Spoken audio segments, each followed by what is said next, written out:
Hello and welcome to episode 21 of the Michael J. Flight audio blog.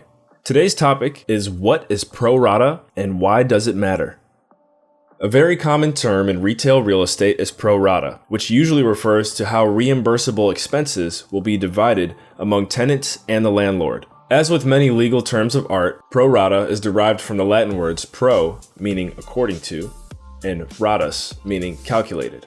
In retail real estate, mostly in shopping center leases, the term pro-rata is used to describe how reimbursable expenses, also called triple net expenses or NNN, are derived in an equitable manner between all the tenants and sometimes the landlord.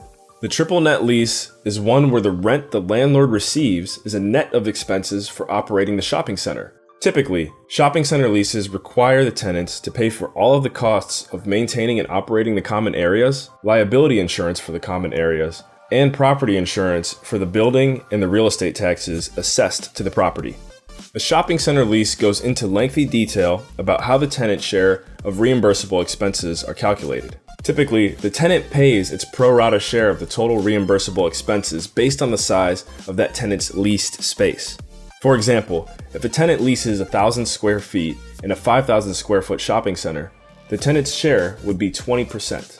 Or if an anchor tenant leases 65,000 square feet in a 100,000 square foot shopping center, their share would be 65%.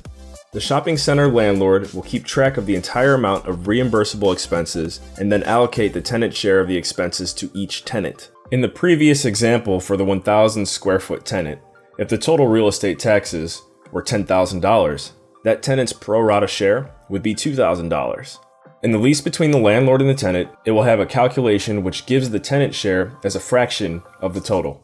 The numerator is the size of the tenant's space. The denominator is the total size of the shopping center, also known as the gross leasable area. The numerator is fixed at the size of the tenant's space. The denominator is sometimes a little harder to define depending on the type of shopping center and the type of expense. In larger enclosed malls, the department store anchor tenants may not be included in the calculation of common area expenses. So even though the total mall gross leasable area might be 800,000 square feet, the two main anchor tenants occupying the 200,000 square feet each might be excluded from the calculation, which would leave the remainder of the tenants dividing the costs on 400,000 square feet. This very rarely happens in strip centers. However, you may have different denominators on common area maintenance and real estate taxes based on separately assessed parcels. For example, an out parcel tenant or buildings in front of a main shopping center like Starbucks, McDonald's, or CVS might pay their own real estate tax directly to the county, but pay their share of real estate taxes. You can see an example of what this might look like by visiting the blog link in the description. There is another part of calculating a tenant's pro-rata which will affect the tenant occupancy costs. Shopping center landlords can calculate pro-rata on either a leased or leasable pro-rata. The difference in cost to the tenant should be significant. The examples used previously are all based on leasable square footage. However, with the leased square footage method of calculating the pro-rata, the denominator will change with the vacancy rate of the shopping center. To use our 5,000 square foot shopping center as an example, if a tenant is leasing 1,000 square feet and 4,000 square feet are leased with a 1,000 square foot vacancy, the numerator would be 1,000 and the denominator would be 4,000. In this situation, the tenant's pro-rata share of the reimbursable expenses would be 25%. In conclusion, you will hear the term pro-rata a lot in the shopping center business. Now you will know how it is used to describe how reimbursable triple net expenses are divided in an equitable manner between all the tenants and vacant spaces in a shopping center.